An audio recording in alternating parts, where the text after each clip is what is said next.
Welcome to the Press One for Nick podcast. My name is Nick Glimsdahl, and my guest this week is Marbue Brown. He's the founder of the Customer Obsession Advantage, a firm dedicated to helping companies achieve transcendent business results through customer obsession.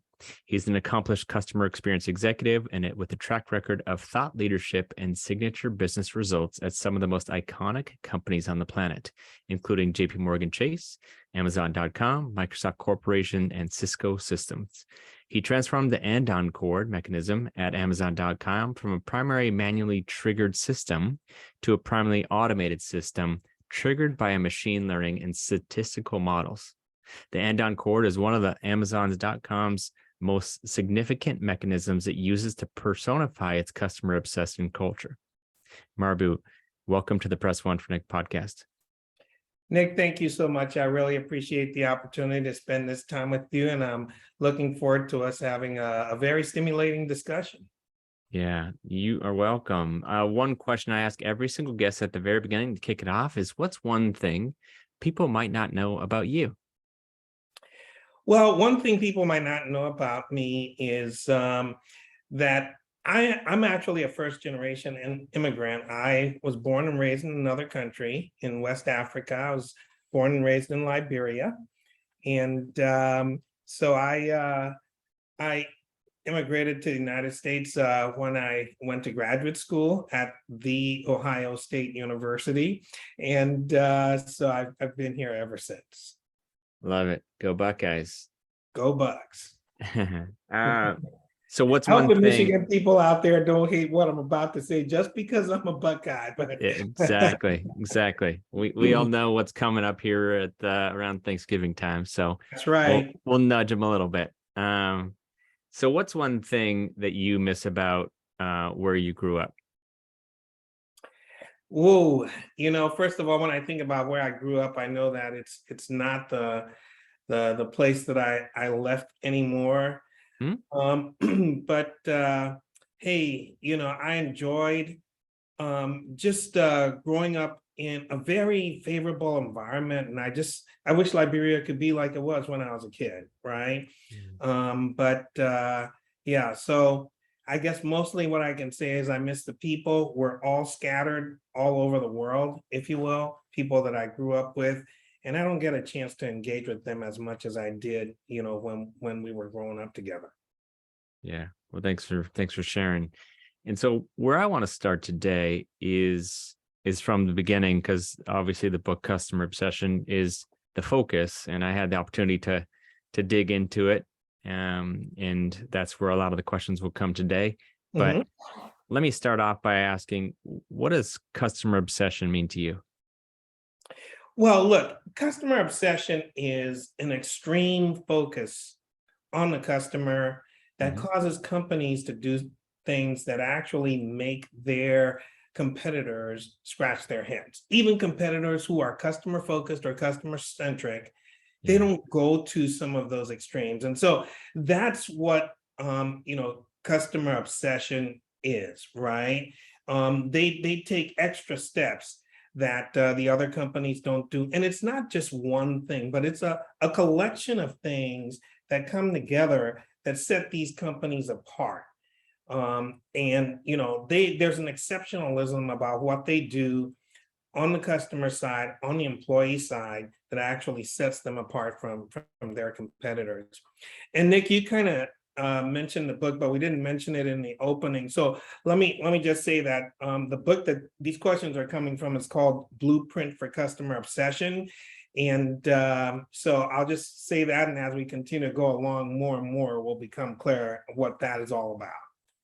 Yeah, and thanks for bringing that up. And I think the whole goal is to create a blueprint, and it's not to say do these 100 things and you're going to be absolutely customer obsessed. It's here's what a lot of your customer obsessed organizations are doing, and here's some of my thoughts around that to build that framework so you have the best chance of success to creating that customer obsession.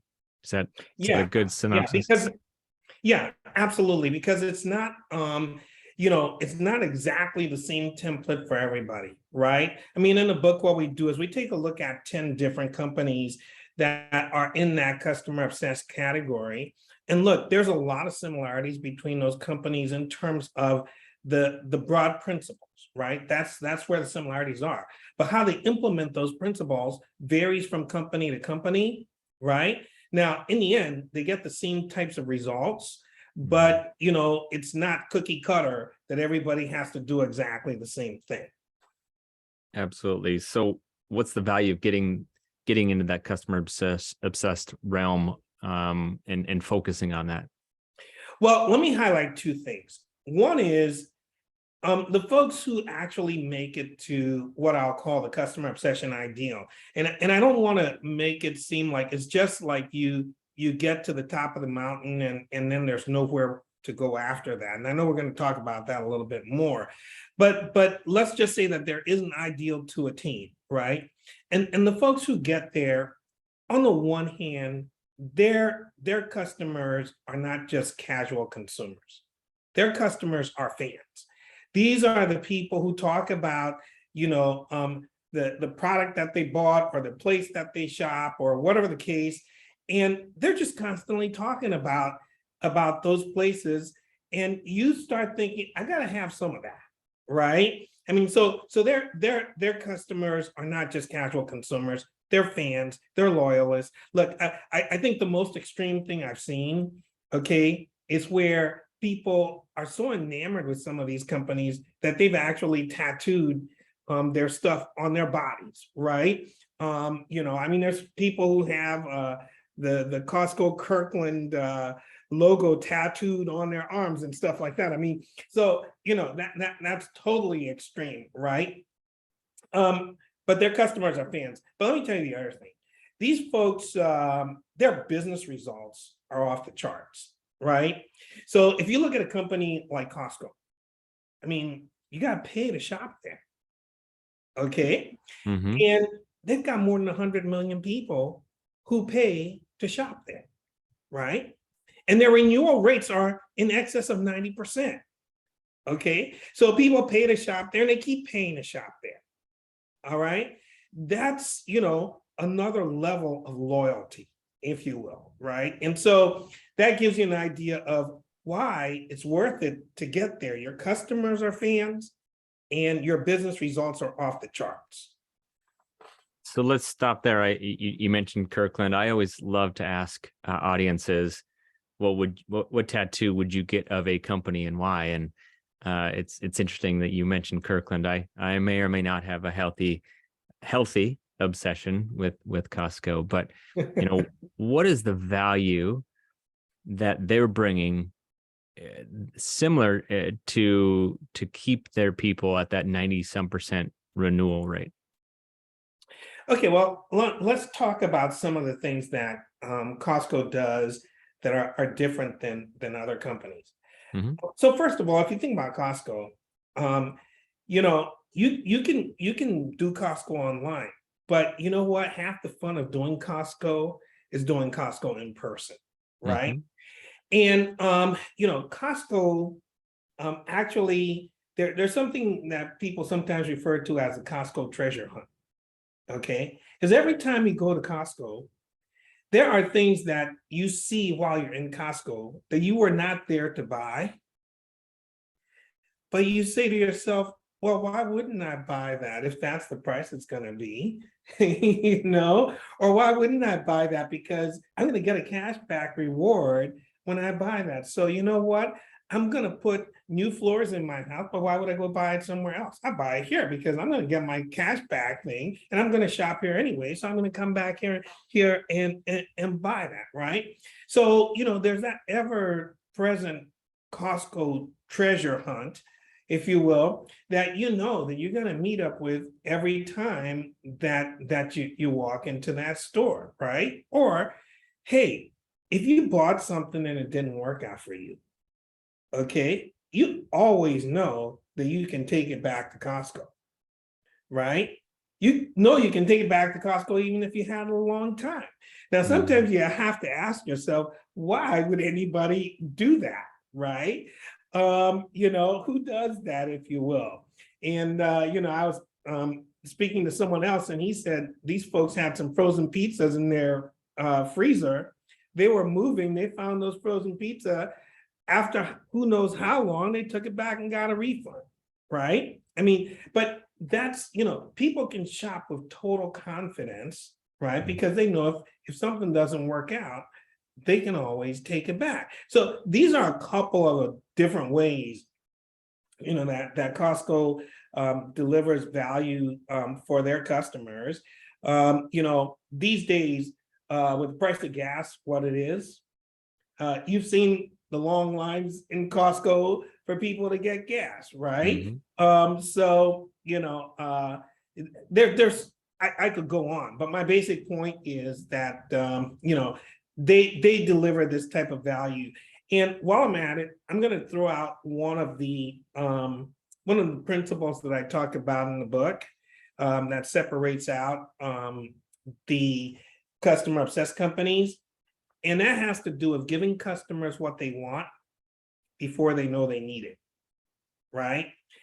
And when I think of that treasure hunt piece that I laid out just now, that's one of the ways that Costco gives people what they want before they know they need it, right? So I'll leave it at that. We'll probably have a chance to talk about that a little bit more, but that's part of how they add value. So I love that. I love the treasure hunt, and I just found chicken tortilla soup. Comes in a 2-pack, and it's better than I thought it was going to be. And if I didn't like it, I knew I could return it. So Absolutely. there's just one more thing. If all those Costco people who are perusing for the next thing, go find that chicken tortilla soup. There you go. So let's say that there's already somebody talks about this CX obsession, and they're not necessarily in customer experience yet, and they're just kind of getting in. Maybe they fat fingered it and they typed in the wrong podcast, and they're listening to this episode right now, and they're saying, man, when it comes to customer experience, isn't just another leadership principle among equals? What's your thoughts to that? What's your response to that? Well, my response to that is that if customer obsession is going to be one of your guiding principles, number one, you have to make sure that other principles that you have don't conflict with it. Because if they do, then you're not going to get customer obsession, right? And so, I think of Amazon, and I think of some of the leadership principles that that company has. One of the leadership principles is ownership, right? And here's the deal. If you think like an owner, you're going to treat customers differently than if you think like an employee, right? Now I give you a scenario that happened to me recently. I had folks come out to winterize my sprinkler system in my yard. Okay. So when the gentleman comes to knock at the door and tell me he's here to do it, I said, hey, while you're here, I have a sprinkler head that's broken. I'd like you to fix that. And he says, oh, I'm not here for that. If I fix that sprinkler head, I got to charge you a separate service charge. And, then I can fix it. Then I said, okay, never mind. I'm not using it anyway. You're about to turn the system off. So here's what we'll do. You go ahead, do what you have to do. When it's springtime, I'm going to find another company that's not going to charge me a separate charge. And I'll have them, turn on my system and fix my sprinkler head. So he goes about his business and he said, oh, I found a sprinkler head in the backyard. And, I know there's no way they left it like that. You guys must have put some more dirt on top of it. And I fixed it. And so I'm going to have to charge you for that. So I asked him, I said, well, show me which one you fixed. So it wasn't the one that I wanted fixed. So the one that I wanted fixed, he didn't fix it. He fixed a different one and he wanted to charge me for it. So I called him up and, I said, how do you guys want to deal with this? Because, I don't see that I didn't get what I wanted fixed. I got something else fixed and you guys want to charge me for it. I'm not okay with that. And, they kept insisting that I needed to pay for it. So I sent the owner an email, right? So, I'm sitting at home and there's a knock on my door. And who's at my door? It's the owner, right? So the owner comes in, he sees what went on. He spends like 15 minutes with me. He fixed the one that I wanted fixed in the first place. He didn't charge me anything for it. He didn't even tell me I had to pay for the other one, right? That's how an owner thinks. That, and you can see how those two things are like so closely related. That leadership principle of ownership. That's how an owner thinks, because the owner wants to keep that customer, right? They want that customer to be a fan. They don't, but the employees didn't think like that. They kept telling me the same thing over and over again. Okay. So you can see how these two things are really inextricably linked. And so you've got to make it so that your leadership principles are not conflicting with one another, right? And if customer obsession is that guiding principle, you've got to be in a position where your other principles are not conflicting. Let me say one last thing. Okay, I'll give you one more principle. And there's a principle, think big. Okay. Well, look, a lot of times customers don't ask for things because they don't think anybody's ever going to give it to them. Right. But thinking big as a principle allows you to say, you know what? I'm not just going to think of the things that I think we can do, right? I'm going to go past that and I'm going to go to what the customer needs. I'm going to try to give them to that, right? Give them that. So basic point is these principles have to be reinforcing one another.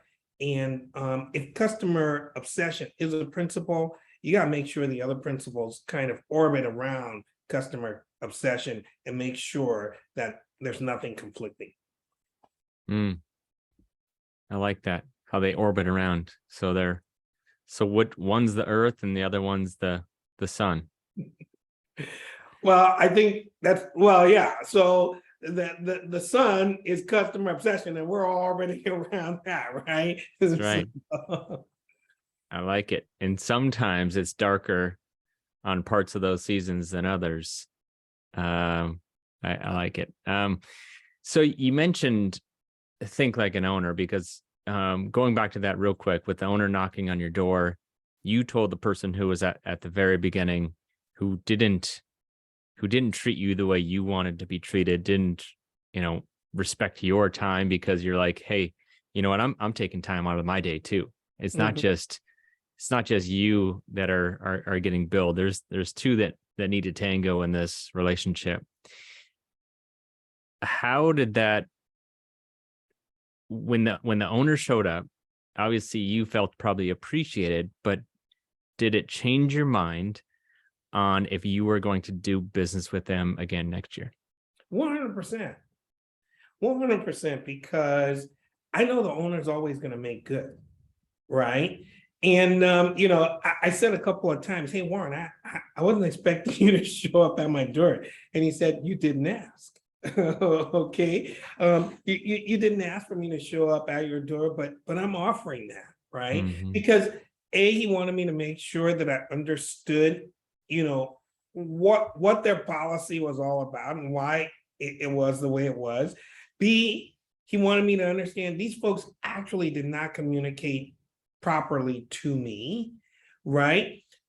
So he just wanted to make sure that I had a positive feeling and a positive outcome and understand how the business really works and how it's supposed to work for me, right? So 100%, it did make me think of the whole experience differently. So there's a difference between the characteristics of an owner versus the characteristics of an employee. And so to switch it up a little bit, what are the characteristics of being customer obsessed? Well, look, there's a lot to unpack in terms of being customer obsessed, right? But I want to take a few of these principles and just talk about them, right? So I talked about that whole notion of of giving customers what they want before they know they need it, right?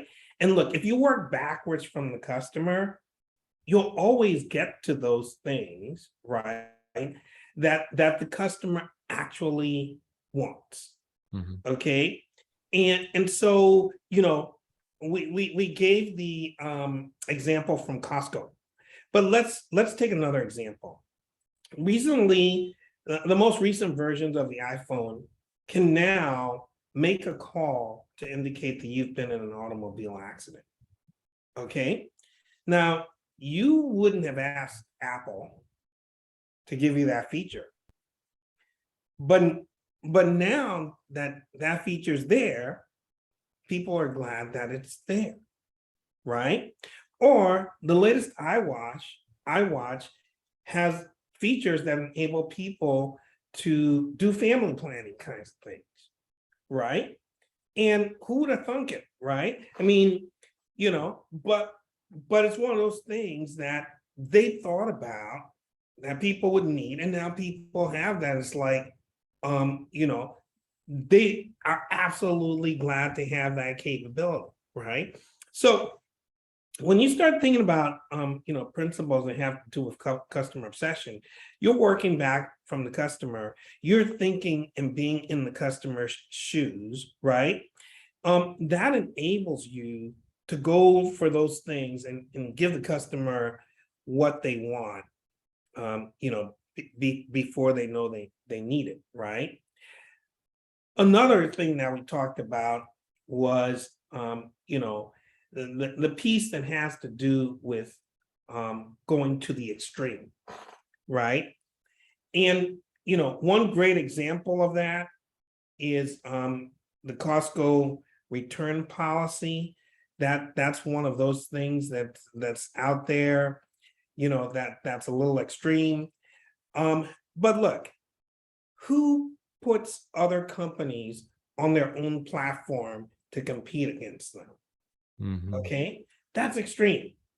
Amazon does that, right? And why does Amazon do that? Why do they put other companies on their platform to compete against their own retail organization? They do that because they know that they can't give customers all of the selection that customers would like to have. They know that they can't always give customers the prices that customers would want to have, right? But they do know that if other people are on their own platform, they can expand that selection. They can create better prices, right? And so, when you are customer obsessed, you do those kinds of things, and other people look at you and they scratch their head and they say, "Why would you ever do that?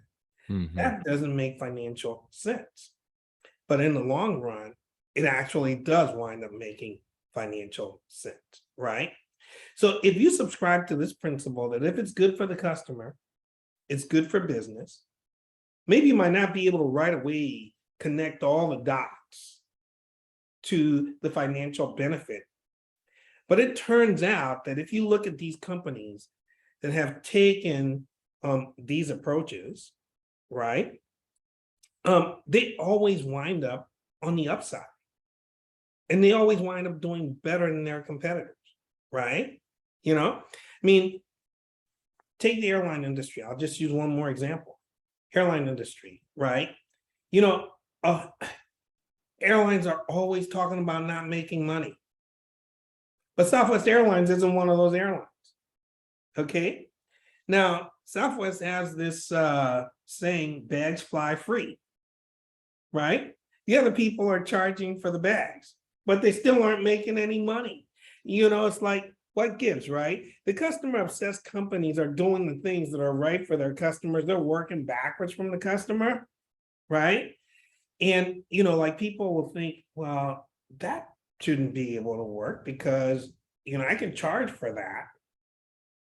But these folks are making profits year after year after year. I mean, they have 40 plus years of of profit making, with the only exception being, during the year of the pandemic, right? And wow, these other folks are always griping about not making any money.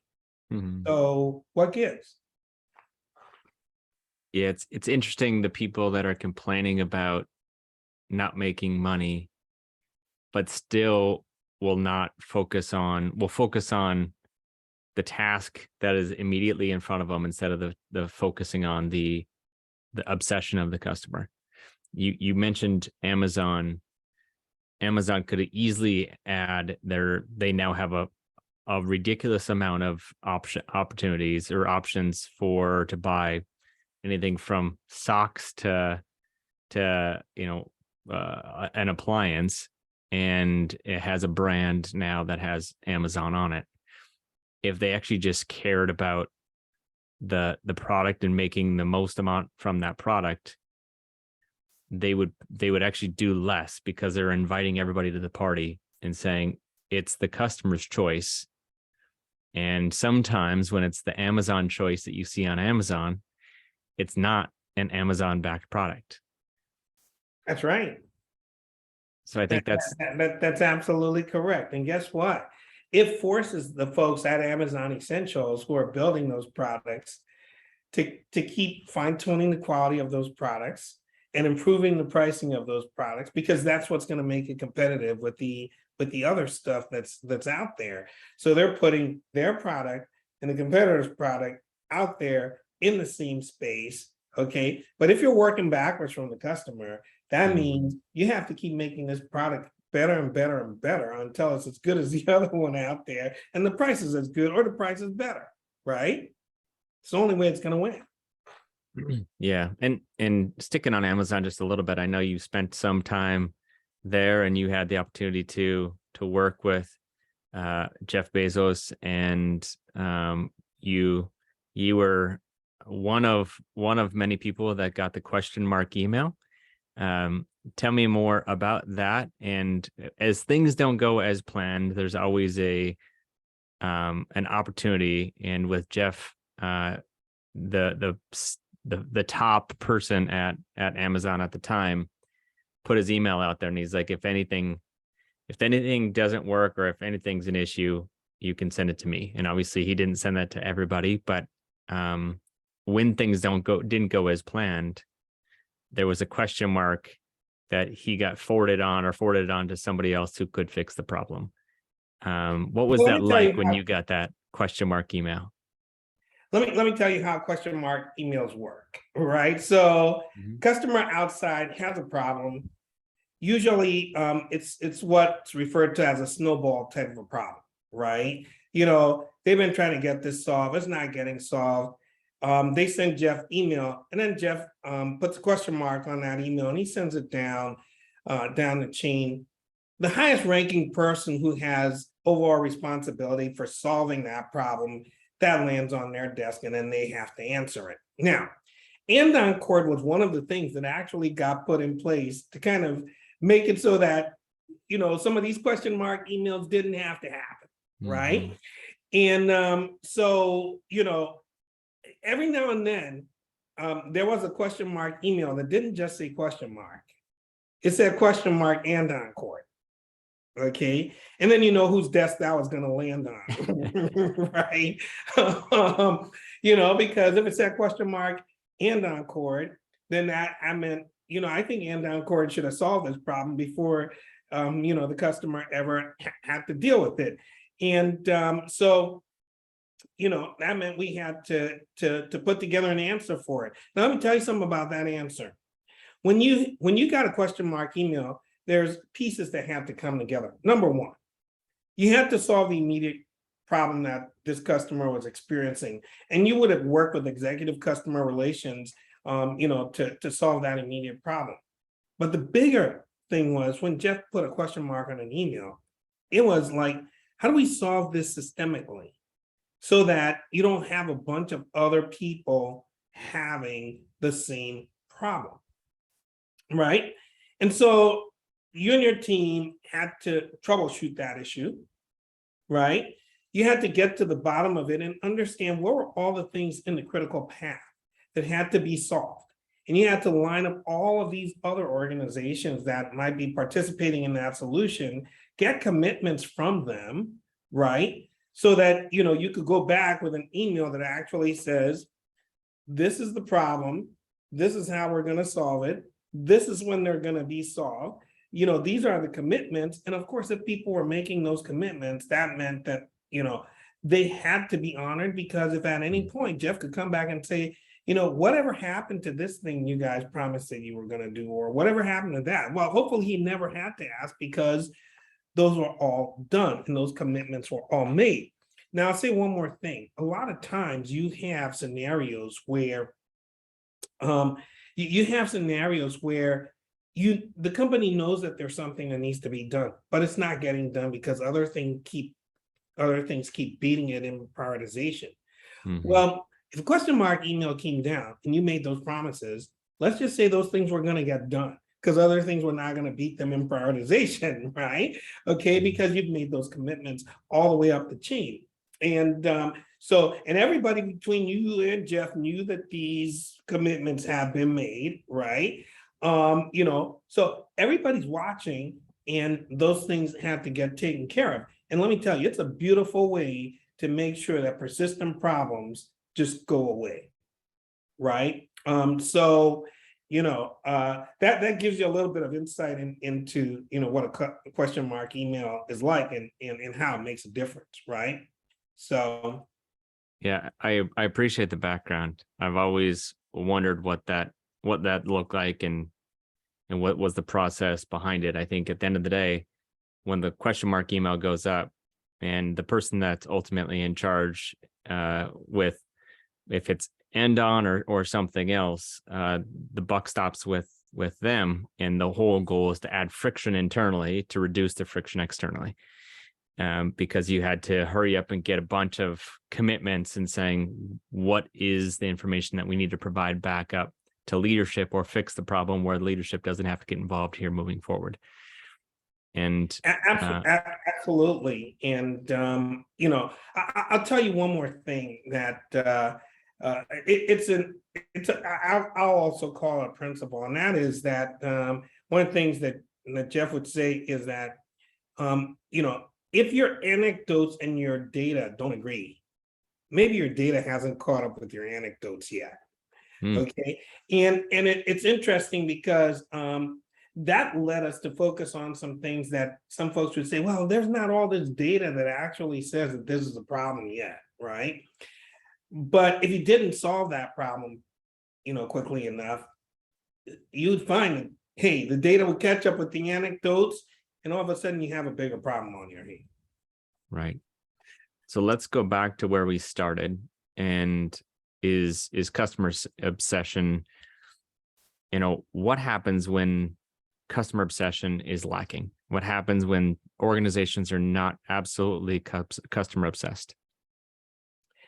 Well, look, when organizations are not customer obsessed, that can be at a bunch of different levels, right? I mean, one of the things we talk about in the book, in Blueprint for Customer Obsession, is what we call the customer obsession continuum. Okay, and you've got companies that are all the way from customer indifferent. Okay, that would be a lot of spaces where customer obsession is lacking, all the way up to companies that are customer centric. Now, those ones, fewer scenarios where customer obsession is lacking. But let's settle there to talk about what happens when customer obsession is lacking, right? So, and I'm going to tell you that what's lacking in those companies is consistency, right? So look, when you have a customer obsessed organization, wow experiences are consistent. There's always some person or another who's posting some viral thing about a phenomenal experience that they had with that company. They're always winding up on the news for some phenomenal thing that people experienced. There's this consistency, right? But in the companies that are not customer obsessed, you'll get them here, you'll get them there, but it's not always the same kind of experience over and over and over that people are having. Or even look, when you think about the messaging that comes from the top down, right? The messaging isn't necessarily consistent to the employees. So you've got some things that are saying be customer obsessed, and some incentives that are saying I'm going to incentivize you for doing something that's not customer obsessed, Yeah. right? You've got that kind of inconsistency. So there's the thing that is lacking a lot of the time is that you don't have this consistency over and over, where you keep wowing your customers, and even your employees are they get the message because they can see that it's all aligned, it's all consistent, it's all putting the customer in the center. Yeah. Couldn't agree more on that. And have a ton more questions, but want to respect your time. So I wrap up every podcast with 2 questions. And the first question is, what book or person in customer service or customer experience has influenced you the most in the past year? Well, look, there's a lot of things that I've spent time looking at, but the guy who founded Trader Joe's wrote a book called Becoming Trader Joe, and so it's not necessarily a person in customer service per se. He was the founder of the company, but look, I found his journey to be incredibly insightful, and really, I like to look at scenarios where people have lived the journey, right? And so that's one that really has caught my attention. And then I don't know if I'm going to pronounce this name fully correctly, but Leonardo Ingolari and Micah Solomon wrote a book called Exceptional Service, Exceptional Profits. And there's some great stuff in there as well that they have brought to light, and that tells a bit about the whole Ritz-Carlton story, and how they became exceptional at delivering service. And I would put them in the customer obsessed category, if you will. So those are a couple that really have caught my attention. That's great. Yeah, those are great. I mean, even though the customer, the Trader Joe's, they're absolutely customer obsessed. You can go to any other grocery or most other grocery places, and they're not going to have the obsession. I'm sure there's people that have a Trader Joe tattoos on their arm as we speak. So good stuff. The last question I have is, if you could leave a note to all customer service or customer experience professionals, it's going to hit everybody's desk Monday at 8 a.m. What would it say? Well, what I would say is, remember that you are the brand, right? You are the brand. You are your company's best commercial. Every interaction that you have with a customer either inspires that customer to go out and rave about your company, and evangelize about your company and all of those kinds of things, or it has the potential to have people go out there and say really negative things about your company and really discourage other people from doing business with you, right? And so you need to treat every interaction like you are a commercial. And I'll tell you something that, especially with larger companies, the number of people who do business with them on any given day, okay, for larger companies, it's more than the number of people who watch, like primetime network television shows.